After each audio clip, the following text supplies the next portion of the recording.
कहा गया है कि वजीर आजम हाउस से साइफर की कॉपी गायब हो गई है। इतनी हसास दस्तावेज चोरी हो गई, इस नाअहली का जिम्मेदार कौन है?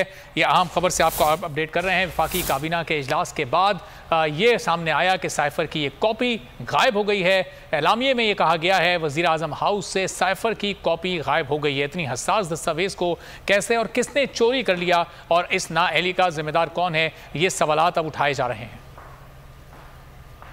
तौर के ऊपर मैं समझता हूँ कि एक हाईएस्ट लेवल की जो है वो एक सिक्योरिटी ब्रीच है और जिससे पाकिस्तान को पूरी दुनिया में जो है वो मजाक बन रहा है। तो इसको फुल प्रूफ बनाने के लिए जो है वो इकदाम करने चाहिए और अगर कोई दस्तावेजात निकलती हैं या वहाँ पर मौजूद गुफ्तगू बाहर आती है तो ये एक सिक्योरिटी ब्रीच अपनी जगह के ऊपर है। इसके जिम्मेदारों का जो है वो होना बहुत जरूरी है।